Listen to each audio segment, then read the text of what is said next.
I moved here in June of 2017. I knew that I needed to create a following.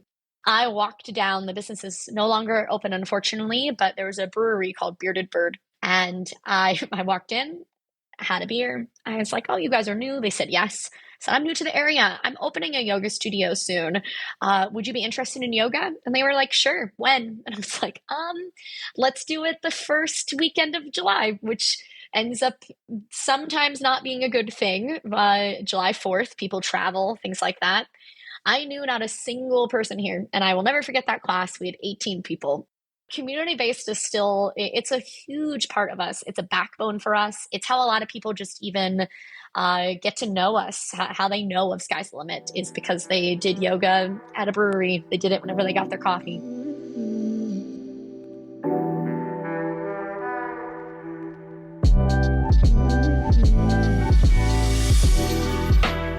Hello, and welcome to the New Mission Career Transition Podcast. I'm your host, Chris Caprellian. We interview service members that transition to new careers, DoD representatives, and civilian HR professionals to provide you with lessons learned you won't get in a transition class and to help you transition with confidence.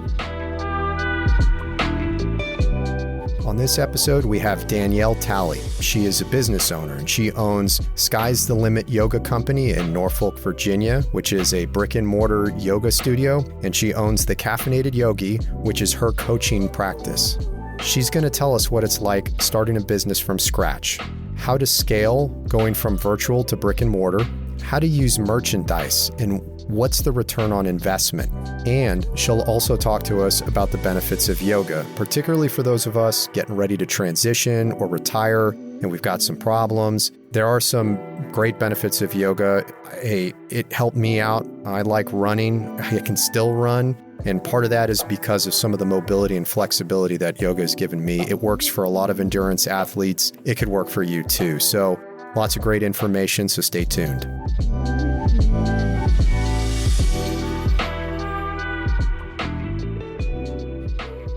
The Caffeinated Yogi, Danielle Talley, welcome to the podcast.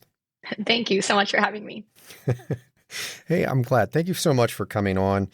Hey, folks. So we've got a little bit of some interesting and different content from the previous episodes. Danielle has had some interaction with the military, but we're going to talk about two things. First of all, I admire how good her business runs. Okay, so she's got a yoga studio called Sky's the Limit Yoga Company in Norfolk. And when I'm sitting in there, and I'm a member there, and no, I'm not getting anything out of this. I just think it's great information to share. Her business model is so tight.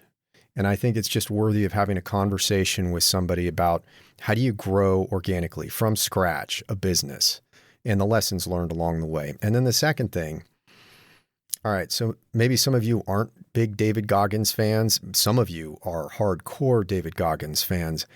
I'm a David Goggins fan, and if yoga is good enough for David Goggins so that he can continue to run and do all the crazy things he does, hey, it's good enough for me. I found myself at a point where I was overtraining, and it just happened to coincide with my daughter wanting to get into yoga, and so we started it, but now I continue it as a supplement to my practice, and since then, I haven't had any sports or running-related injuries.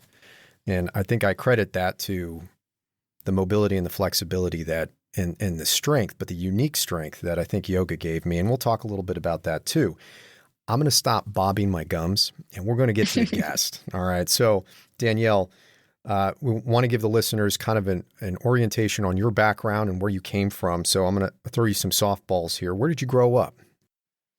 Well, first off, before I answer that question, I'm already going off of what you're asking me to do. I apologize, but I didn't know that your daughter had wanted to do yoga. Like, I know she comes to the studio, but that warms my heart to hear that was something that, she was intrigued in as well. That's really sweet. It's really cool. Yeah. She was into it. Yeah, she is into it. And I think she's also into telling me how I'm doing it all wrong. And so, but yeah. Smart little girl. Yeah, she is. She is. All right. Well, to answer your question, now I live in Norfolk, Virginia, but I am from Spring Hill, Florida, which is about an hour and a half north of Tampa. In Florida, I lived in Spring Hill, Tampa, and St. Petersburg. All right, cool. And then your formative education, I mean, where did that happen? What's your education background? Yeah, so I went to the University of South Florida in Tampa. I have two undergrad degrees from there, one in criminology and one in international studies. And then I went to Utica College, which is based in New York. I went there for my graduate degree, which I have my master's in economic criminal management, aka nothing related to yoga. Yeah, well then that's interesting because like what you do now and then like looking at your education background, not that I think it, I mean, I guess it shouldn't really be surprising. A lot of people go and study something, but it's not exactly what they end up practicing in the long run. Where does yoga fit into your origin story? So I guess for me, it kind of relates to my how I got into yoga. So for me, whenever I was growing up, my main form of activity was dance. I danced competitively for years. I taught dance. My like one of my few fun facts is that I danced on Broadway whenever I was a kid. And whenever I was in college, I auditioned to be on their dance team, which that was kind of a different version of dance than what I did. So the dance that I grew up with was more of the ballet, tap, jazz, modern hip hop, that feel. And whenever you do a dance team at a school, I like to say that it's like dance and cheerleading mixed together. Hmm. So I really wasn't the most intrigued with it. No offense to cheerleaders, they do some really cool stuff, but it just wasn't me. But I still missed dance. I missed that form of movement. So I auditioned. I got it. Yay. And I never accepted it because whenever I like went in, you kind of go in and like sign your contract, you get your uniform, all this stuff. And they basically had said that I had to step on the scale and I was not allowed to be plus or minus 5 pounds the entire time that I was on the team. Mind you, at this point in my life, and really for me, and I never have had that much of an issue with what the scale says. From a physical standpoint, I've never been severely under or overweight. I've never had a mental issue with the number either. Uh, but I don't want somebody to tell me that my number can't change. That was really hard for me to swallow. So I decided to not accept. It was probably one of the first times that my mom and I really did not see eye to eye. She thought it was a great opportunity, and I just thought it didn't resonate with me. So, long story short, somebody that had also danced and had a similar upbringing as what I did, a good friend of mine, she went down the yoga path and she was like, Danielle, you should try yoga. And I was like, absolutely not. I don't want to meditate. Like, that was all I thought yoga was. And she's like, dude, you have no idea what you're talking about. You should try a hot power class. And I was like, I don't want to have a hot, sweaty meditation. Like, that sounds awful. That does not sound like something I want to do. And finally, I, was stopped being stubborn and I decided to take a class. And it was one of the hardest things at that point in my life I had ever done, ever. And I was like, I have no idea what this is. Like, there's so many foreign things to me, but I'm intrigued. And that is for me kind of how yoga came about. And then I would say what really pushed me to yoga was I realized that being in the corporate realm, was I working directly with people? Yes, which that is always something that I know that I like, that I do well with. I do well with working with others, but I also realized that I really find my drive whenever I am helping others. And for me, what I did in corporate America was not the feeling of helping others. At least I didn't get that kind of fulfillment. And I felt it whenever I was doing more of the teaching or the coaching aspect. And the realm of teaching and coaching that I liked fell to more of the movement of the body. So that's kind of what led me to yoga. All right, great. Let me fill in some gaps here because I just want to make sure that we're all tracking. You went from practicing a lot of dance. Dance was your thing. You go to college. It's criminology, and some and degrees that kind of not related to what you do today. Then you worked in corporate finance, and then it's in corporate finance where you started developing a passion for yoga, and that has brought you. I know I'm probably skipping a lot of history, but it brought you to kind of where you are today. And where are you today? Just to clarify for everybody, what is it you do today? Yeah. So first off, just so that we're all on the same page, because I'm sure we'll keep talking about maybe times and things like that. I did a lot of stuff overlapping. So I got both of my undergrad degrees at the same time. I studied yoga while I was going to school. And I was in corporate America while I was going to school. So, and I think that that is definitely part of what has helped me to be who I am in business now, because I don't think, even though I don't recommend the type of, well, I can't even say work-life balance. I had no balance. The word balance did not exist for me. And I don't recommend that as to what I did whenever I got to where I am. I almost like to say that, because some people would call that more of the grind culture, right? And I recently talked to somebody about this. I think that you need some grind culture, but you need to make sure that you're not giving yourself too much grind culture. Like, in order to be at a comfortable space, you have to put in the hard work. But that doesn't mean that you should put in the hard work the way I did, where I mean, I got strep throat one year like 3 times because I was just, I mean, physically, mentally beyond exhaustion. So that might help some people to understand timeline a tad.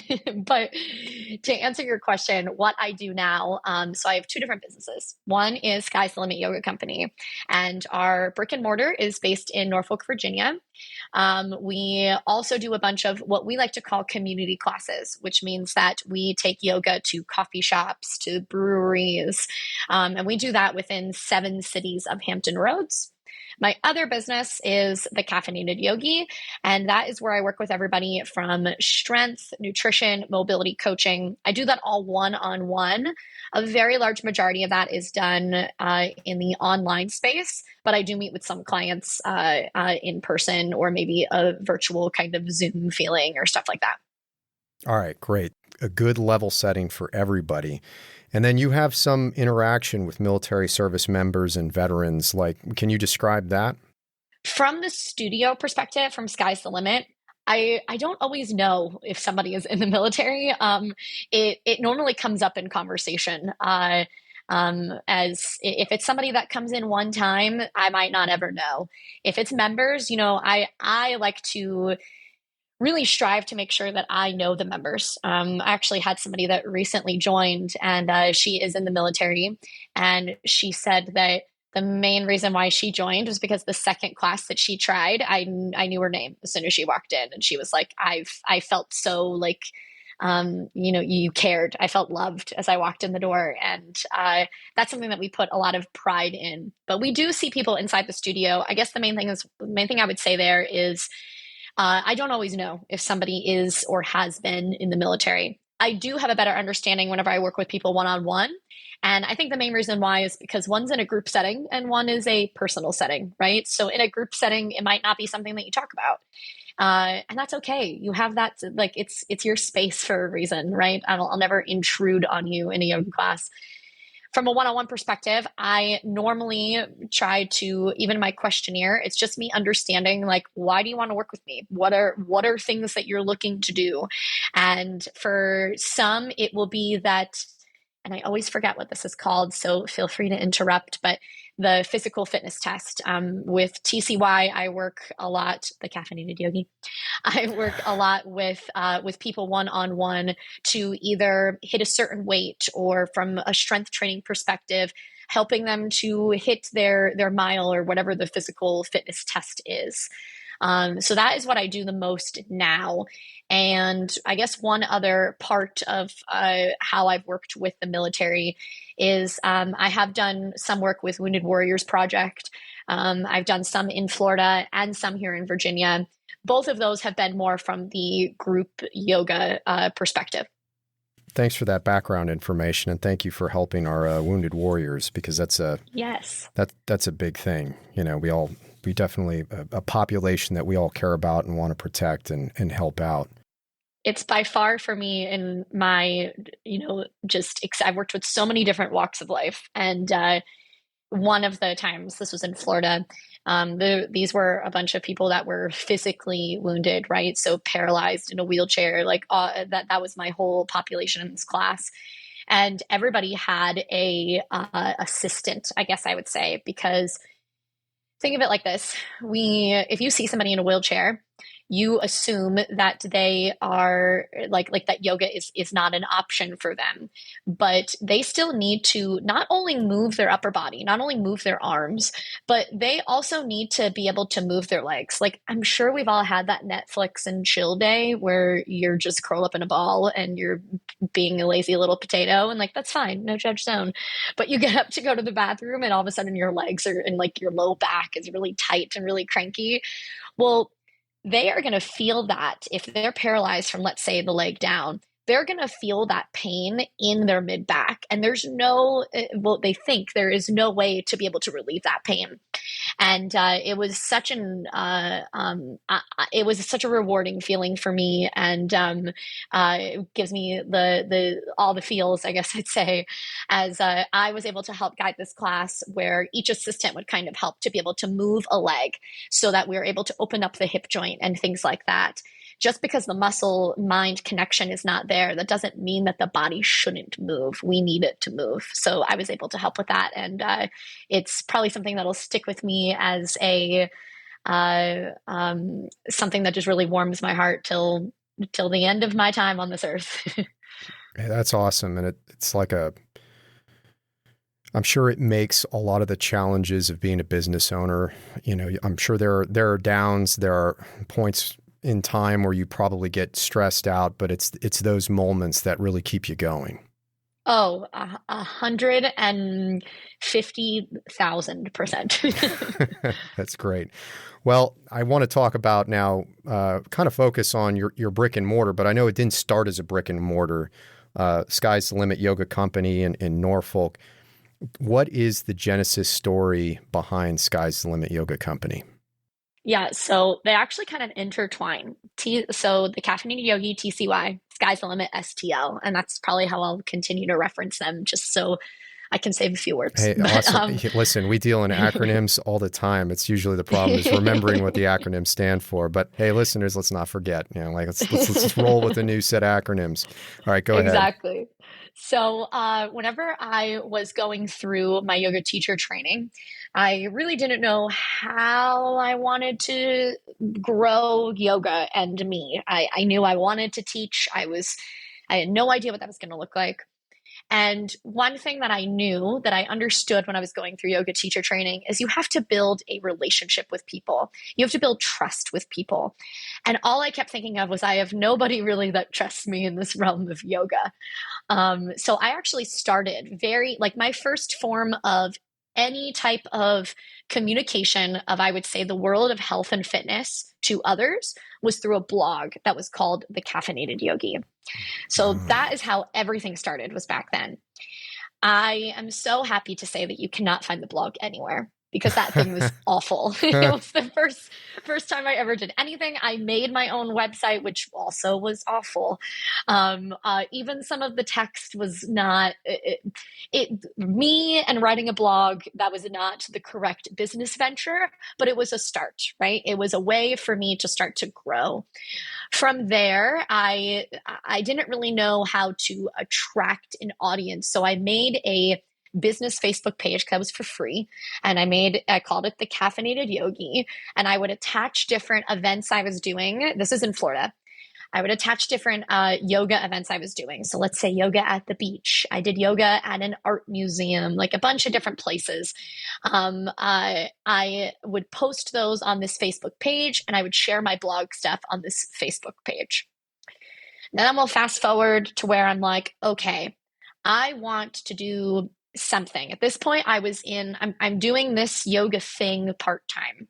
I was working with a studio, and I was kind of doing my own thing of what I again call community classes at the art studio, things like that, all while I was working corporate America. So this was my part-time gig. And I knew I wanted to do yoga full time. And the main thing that I kept hearing as I started listening to just business advice, the main thing that I heard was that you need to find your niche. And I agree with that to a point. I like to think of it as you need to find like your little elevator pitch. You know, you need to find the what makes you different. And yes, some people would say that that is your niche, but I think that sometimes your niche can be of like people make it so complex and it doesn't have to be complex. So for me, what I realized at this point was that you have this awesome yoga community. Like if you go into a yoga class, 90% of the time at a yoga studio, you walk in and it's very quiet. You're not supposed to really talk or anything like that. And let's say you and I go to Tuesdays and Thursdays. We always go to class at 6 p.m. And we almost start to feel like we know each other in a way, like we know where we roughly set up in the room. We kind of feel comfortable enough to do an awkward wave as we're leaving, but I know nothing else about you, you know, because I'm quiet. I'm not supposed to talk. And I viewed it as this is this awesome group of people that have no way to be able to expand, have no way to be able to grow this community. So then I thought of where do I like to go to meet people? Where do I like to go from that for that community feel? And my mind immediately went to coffee. So my vision then went to how can I open up a yoga studio and coffee shop? I started really brainstorming as to how I could do this in Florida. And I realized I was really pushing it. Like I loved living in St. Pete.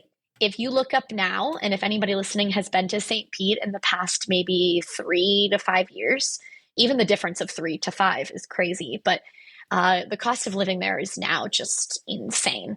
And even whenever I was looking at commercial real estate, this would be, gosh, like 8 years ago. I was like, I don't think this is something in my wheelhouse. Like this is really high.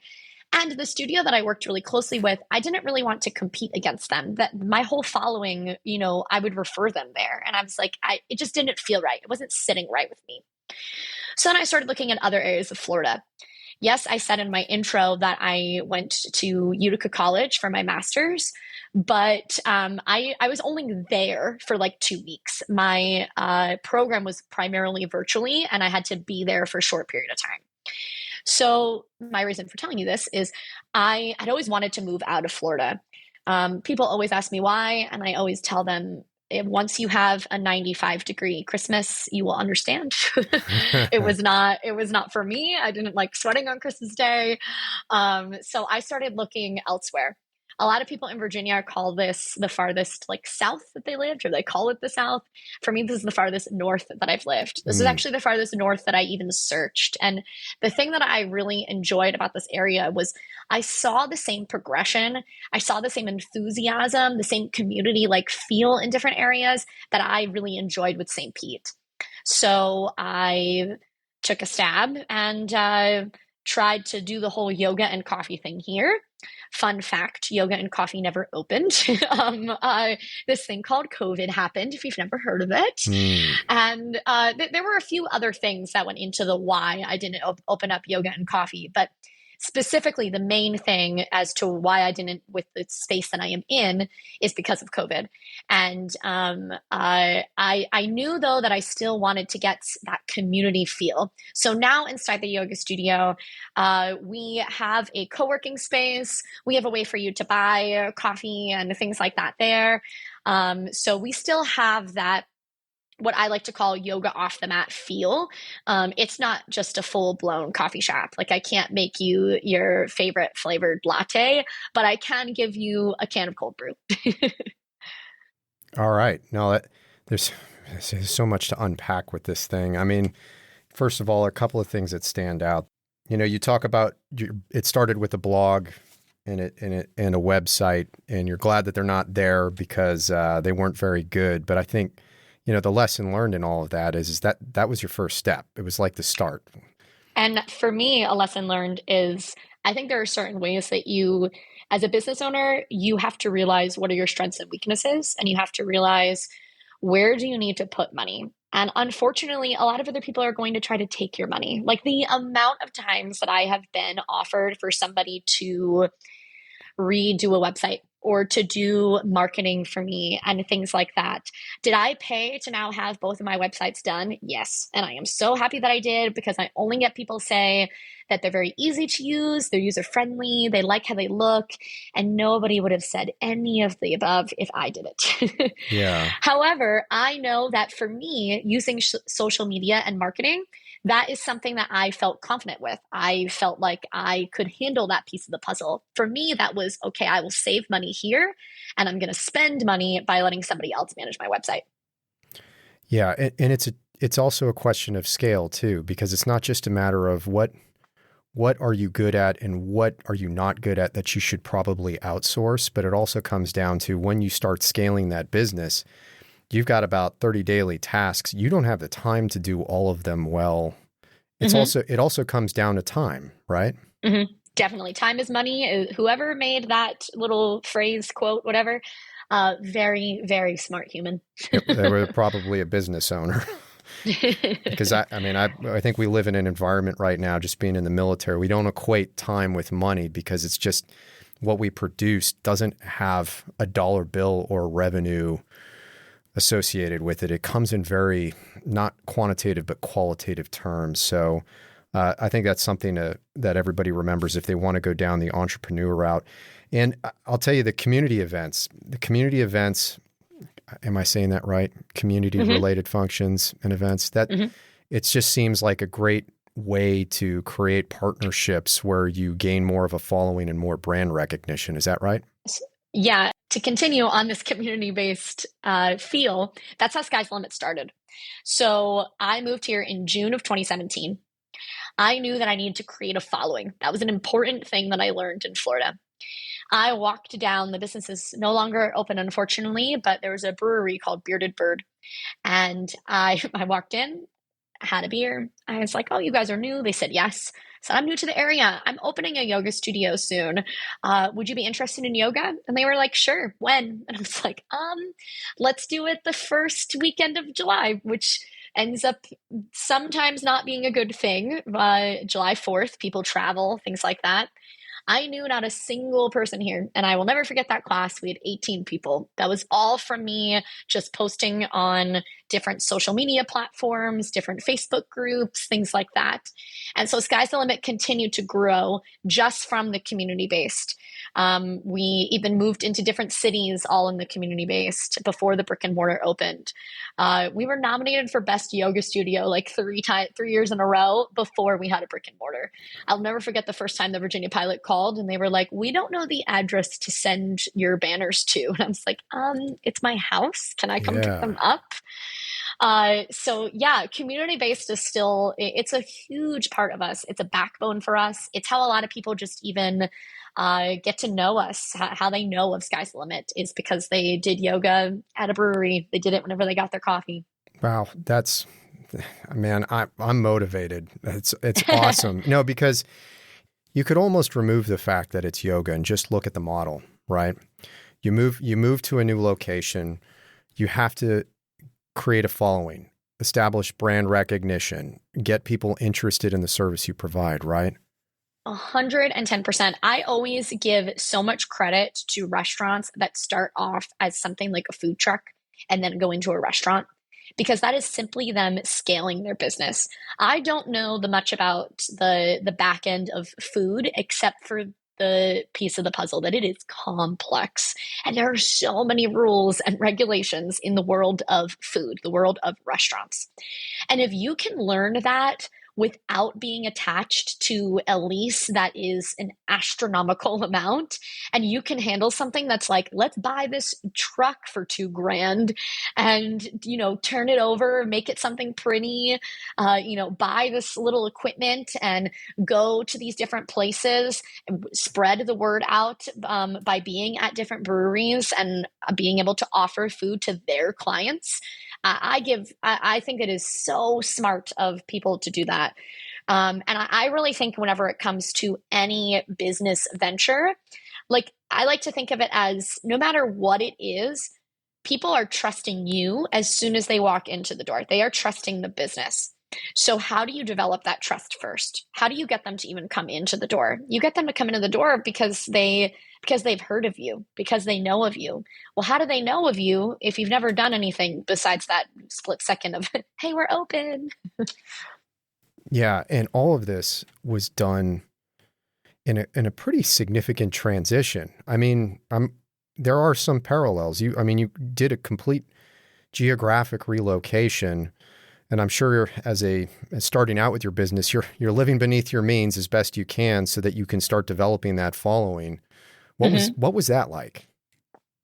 That was a challenge. The first like week or two, it was pretty sick because yeah, I mean, I had never not worked before, you know? Yeah. So that was cool. I will say that was how a lot of people will take, let's say, a break in between maybe school and their first big job. You know, I did a 2-week backpack tour or something. Yeah, I toured the city of Norfolk. Yeah. I walked into so many businesses, some of them that I honestly haven't even been to since that first week of me living here. Okay. So I will say I did give myself a week or two just to be like, to be happy, to be proud of myself. Like, moving is scary, and to soak that up, I did give myself that like week. And then I was back to grind mode, back to, you don't need to go out and buy yourself a glass of wine. Like, let's go get the real cheap bottle at Trader Joe's and just have fun at home, kind of a feel. No, Yeah, there was a lot of ways to look at savings and things like that. But I also looked from the business perspective of how can I make the most money? So what's another way that business, or that you get to know a business? One is is word of mouth, right? Another is from just like swag, from gear. So I had a logo made for Sky's the Limit. Yeah. I used a local company. We made 2 different runs of shirts, and every community class I went to, I wore a Sky's the Limit shirt, and I said, I am looking to open up a yoga studio and coffee shop here in Norfolk, Virginia. Here is some swag that we have.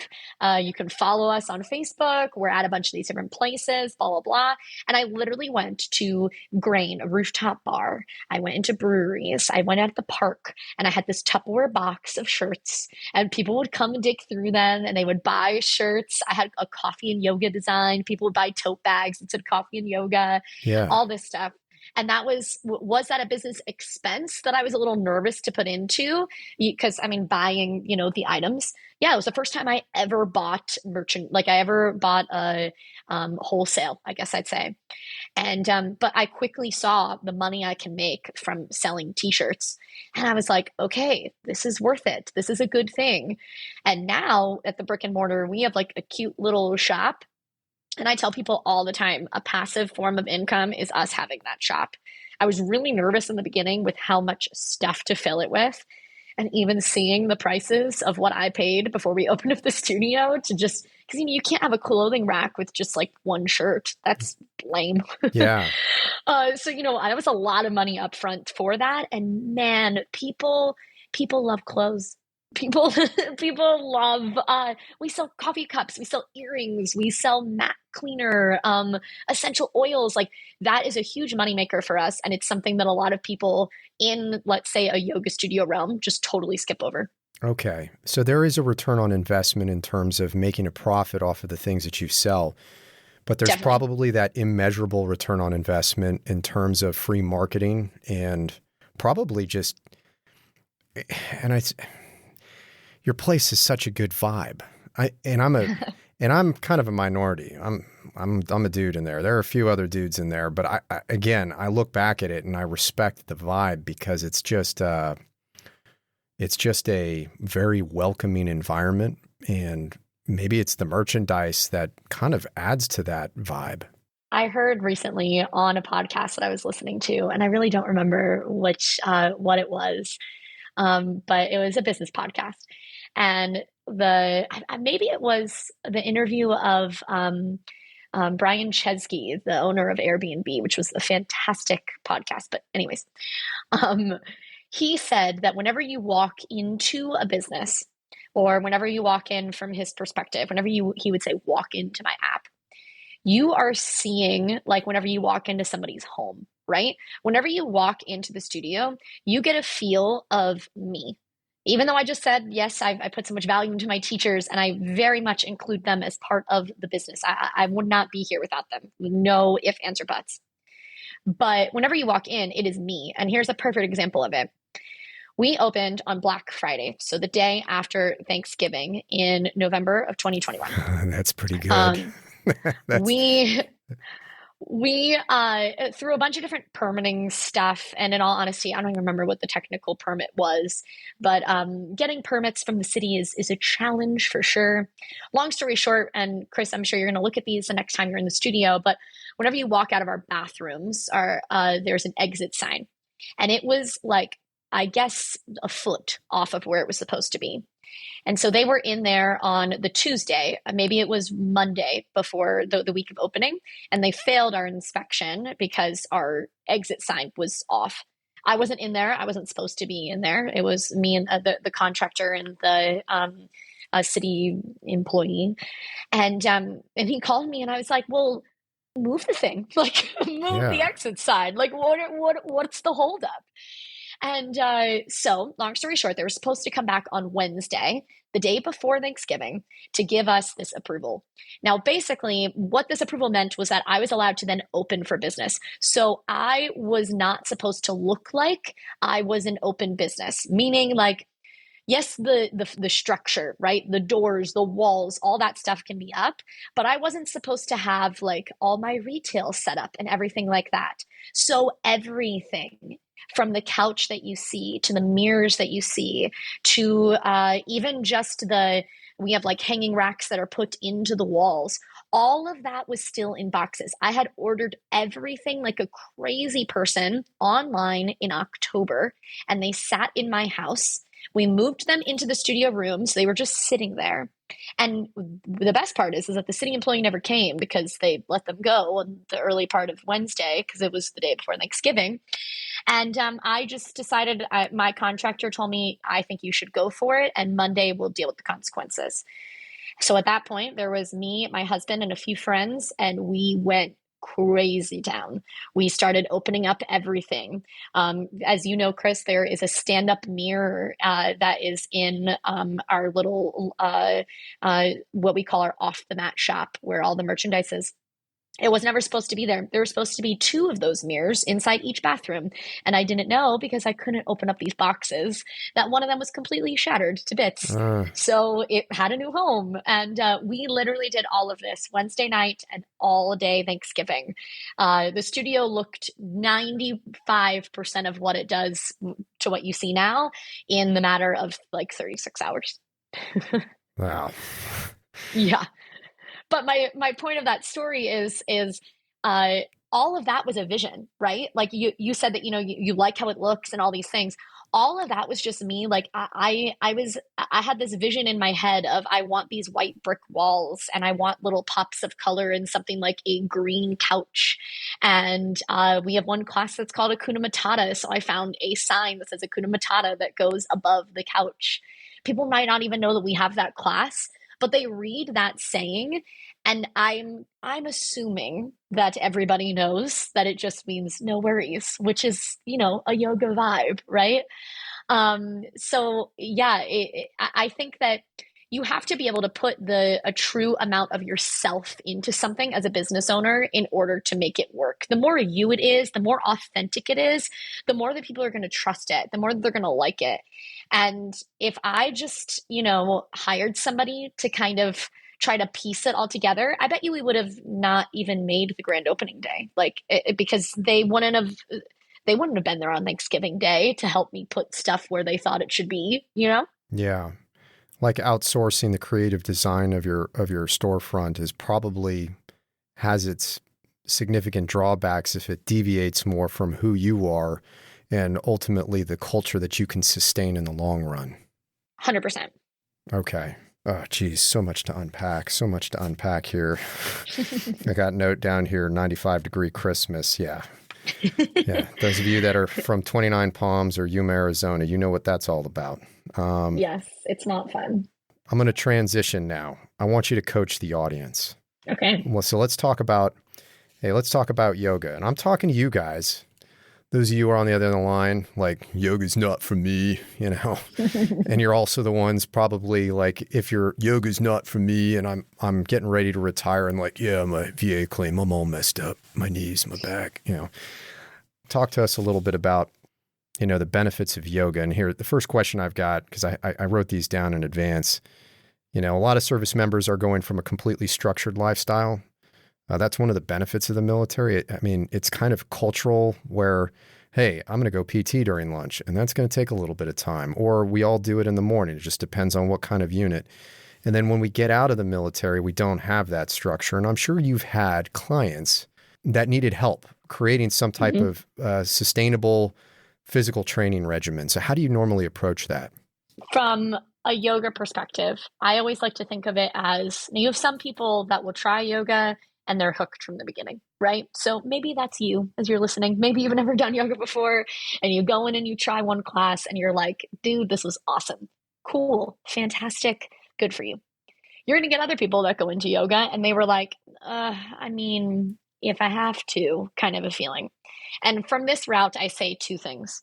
Number one, maybe three. Number one is that yoga is the only type of movement where you have this very almost intimate feeling with the teacher. So I also have, from a movement perspective, I've coached CrossFit. I have taught spin for a very short period of time because I absolutely hated it. That's another story. In those settings, in a CrossFit class, for example, I would break down the warm-up. I would help them and, go one-on-one with somebody if we're in a lifting session. And then whenever it gets to your Metcon, the WOD, something that's like an AMREP, an EMOM, I turn the volume up. I say 3, 2, 1, go. And I then walk around and I kind of yell little things at each person to, either tell them like, come on, you got this, or help them correct form or things like that. Now in yoga, I am literally guiding you through each and every step, meaning you're hearing me talk the entire class. If it is somebody's voice even that you don't like, you're not going to like the class. So I do recommend to people, first thing, if it's something that you didn't necessarily enjoy, try another teacher. Second thing is try another type of yoga. So we automatically think back to the story that I started with. I thought that yoga was just meditation. Is that a piece of yoga? Yes. Is that all of yoga? No. So if you want yoga just to be like a really chill stretch, there are classes for that. That would probably fall to more of something that's called restorative or yin. If you're looking to be challenged, challenge your core, challenge those smaller muscle groups that support, let's say, your shoulder, your hip, then you're going to want something that's a bit more to the movement base. There are also classes that'll make you really freaking sweaty, like a power class, or going to other maybe inversion-y like classes, doing fun things on your hands, playing around like you're a kid. My point is that there are a lot of different avenues for you. And then the third, so we have the first person that they might not like the teacher. The second person, they're not sure really what type of movement that they need. And then we have this third person that's like, my doctor said that I should do yoga and it's just okay. I like to tell people it's okay for it to be just okay, but it's also going to help you to live a healthier life longer. Supplement yoga however you need to make the things that you want to do more accessible. If you are a runner, yoga is going to help you with that. If you like to lift in the gym, yoga is going to help you with that. If you like to climb, if you just want to be able to move around with your kids, be able to throw the football whenever you're 60, well, yoga is going to help you with that. So my third thing is I like to almost say the like suck it up buttercup kind of a feeling and, find that thing that is at least, you somewhat like it, it's okay. And it's okay to just supplement that in, right? Think of it like you're taking an extra vitamin, I got to do this one time a week and fill it in from there. But there is a type of yoga for everybody. I 1,000% believe that. Yeah. And that's what I do. I mean, don't get me wrong. I really like yoga, but I use it because if I have only X number of hours in my day and, running's my thing, but maybe for a listener, basketball's their thing, it's not a bad thing to supplement that. It's just another form of cross training, except it's low impact. You're not likely. I don't know. I mean, I'm sure sure somebody's been injured doing yoga before, but the probability of injury is extremely low. And then you get all these other health benefits out of it that aren't necessarily musculoskeletal, right? 100%. So I know before you were saying that the military, you have almost this set time when you go to PT, no matter what your form of movement is. So even with running, Chris, I can guarantee you that you would be able to run faster at a certain point, even if your mind is telling you no.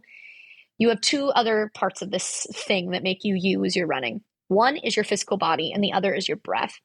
And a lot of times our central nervous system goes to this like warning section. It's like, yo, slow down. What's happening?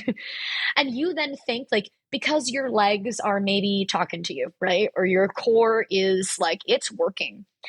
We think it's that like, oh, I'm not strong enough to be able to push to get that 3 seconds shaved off of my mile or something. Instead, it is 99% of the time your breath. Your breath is used in every form of movement, period. Not only is breath helpful with movement itself, it's helpful whenever you have those just really tight areas. If you've never gotten a massage before, number one, that's your homework. Go get a massage because they're magical. Number two, if there's a part that's really tight, you're probably going to just like suck your breath in and hold your breath. And if it's a masseuse that knows what they're doing, they're going to be like, okay, let's try to breathe. Let's try to breathe. And you might listen, you might not. But ideally, that tight muscle, it needs oxygen to be able to kind of break up, to loosen up, right? So our breath is helpful to get those knots out. Your breath is also helpful just to calm you. Like, I don't care, you can be the calmest person in the world, but there is something that agitates you. For me, it's whenever somebody cuts me off whenever I'm driving. Like, I am the first person to like flip somebody the bird. So not Yogi of me, right? But I can tell you that before I did yoga, the term road rage, like I totally resonated with that. I was a straight up now I might be an sometimes, but I do take a moment to like breathe whenever I'm in the car. I'm not saying that it helps like a light switch, but it makes a difference. So your breath is it is truly such a complex thing that I personally don't think we even have enough science to be able to fully understand how, if, and where our breath impacts us. Yeah, I know that there are studies out there, and they talk about O2 saturation and efficient breathing. Breathing more through the nose helps O2 saturation better than breathing through the mouth. But I think it's developing kind of muscle memory. I mean, we talk about muscle memory. That's why a lot of us start out when we're going to recruit training or officer candidate school. You have to do drill. You hold the rifle this way. You develop muscle memory on how you hold or perform certain things. I think breathing can be the same way, and it actually creates more efficiency in whatever physical activity you're performing. Definitely. And I think the term that you just used, mind-muscle connection, it's still that same thought. The main issue that a lot of people have with something like breathing is they normally fall into the mindset of, well, duh, I'm breathing. Like I'm alive. I'm breathing. We view it as this is this simple, easy thing. So why do I have to put attention to it? Even if you see somebody practicing, let's say, a breath work or a breath pattern, you're watching them and you're like, well, I can do that because it looks easy. There's nothing that looks hard about it. A lot of times for me, whenever I work through breath work, I'm either laying down or sitting down. And I'm sure everybody listening does both of those things. So it looks easy.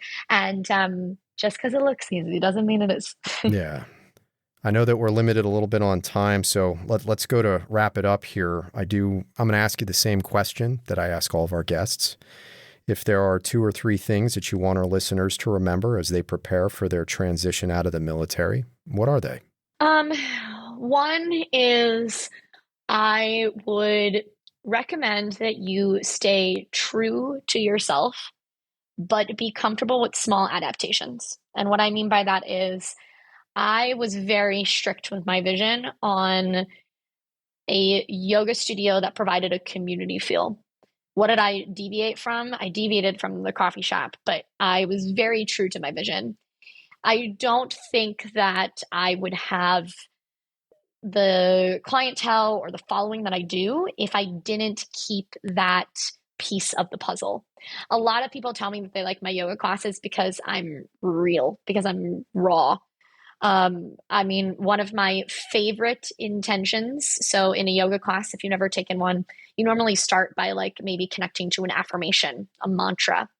And one of my favorite ones that I have had people come up to me for years and tell me that they still think about me telling them this in yoga is this phrase that I like to say, you have to feel your shit so you don't lose your shit. And my point is that sometimes people hear that in a yoga class and they automatically like kind of relax them. They're like, oh, this chick's kind of cool. I can stay here. You know, there's no weird hippie yoga stuff going on kind of a feel.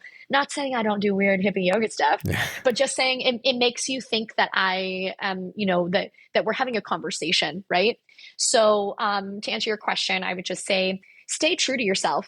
You know, you have to stay true to your identity, but be comfortable with making those small changes. If I never took the step to do virtual yoga, um, man, I don't know if I ever would have opened, in all honesty.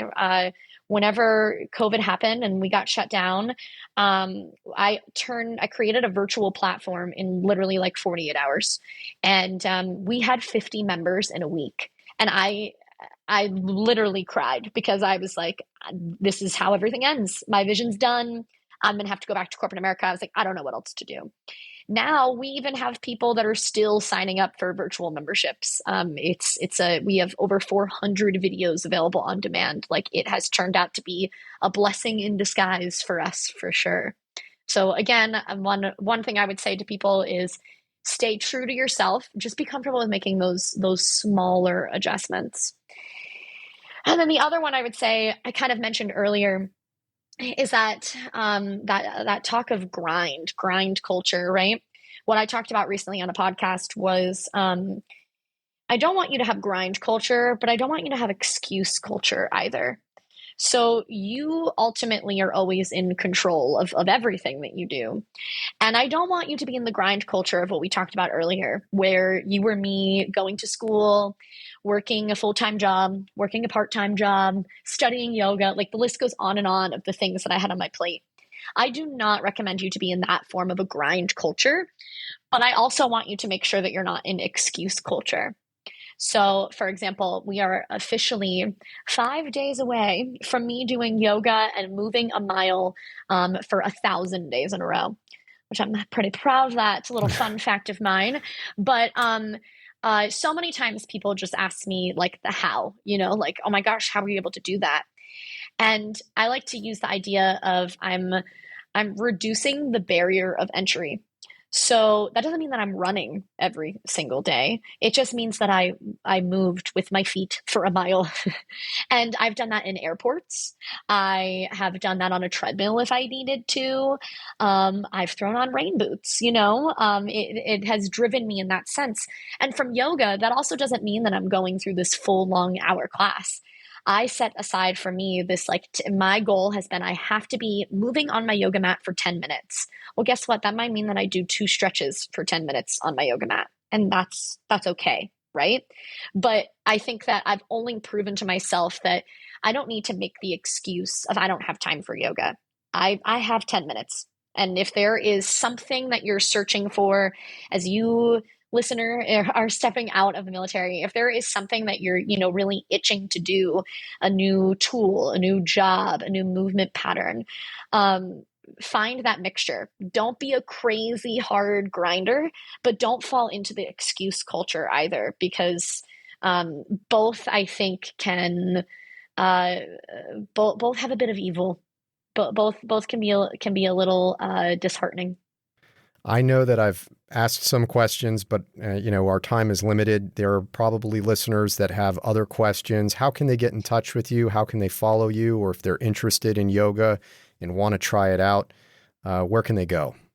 Yeah. So yoga is Sky's the Limit Yoga Co. You can find us just by searching that on for our website. It's sky'sthelimityogaco.com. You can use that same wording. Skies is SKYS, The Limit Yoga Co. We're pretty active on Instagram, Facebook, things of that nature. So you can find us there. If you are not local to the 757 area, on the website, like I just said a moment ago, we have virtual yoga offerings. So I would love to see you there. You can either take a live class or you have the ability to take a class on demand. It kind of works like Blockbuster, if you ever remember what that thing is, where you can rent a class for 10 days. You'll have access to be able to take it as many times as you want.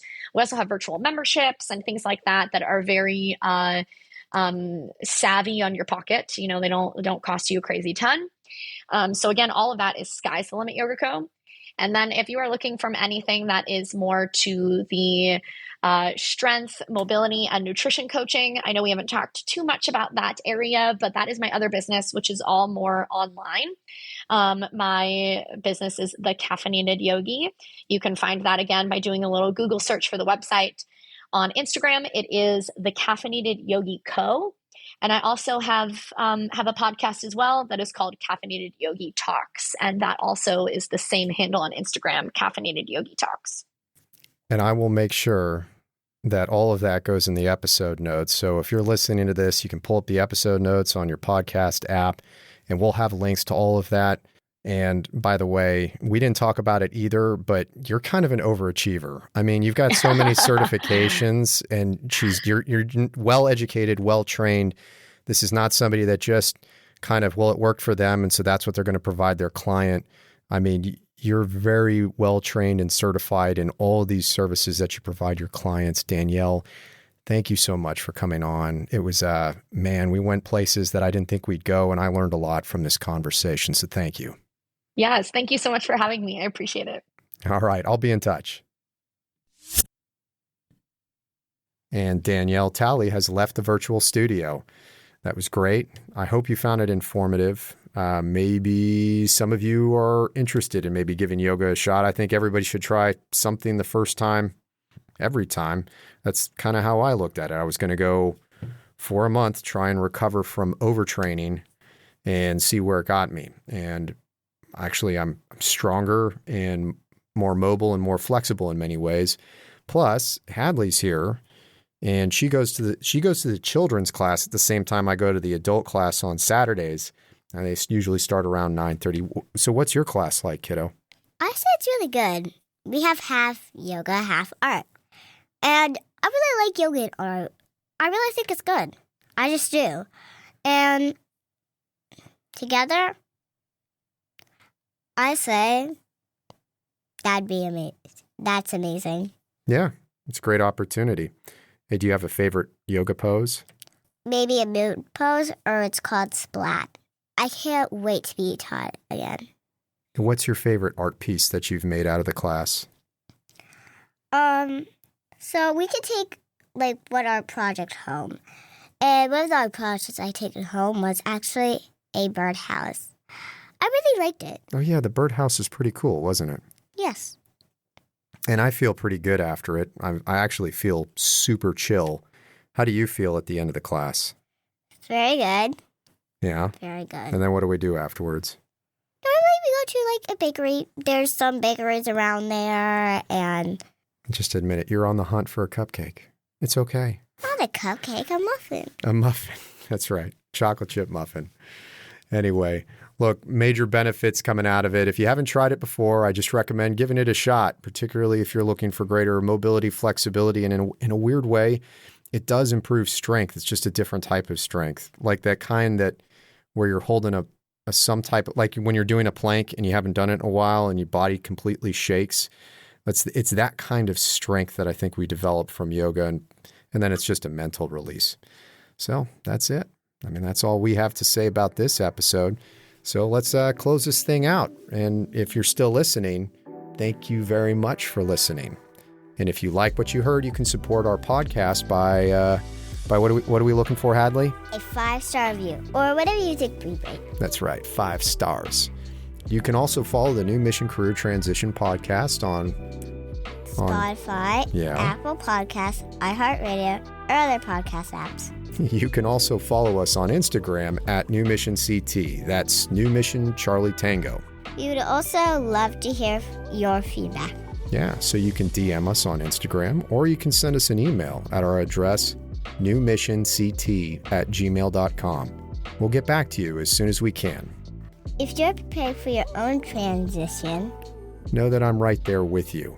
so until next time. Stay focused.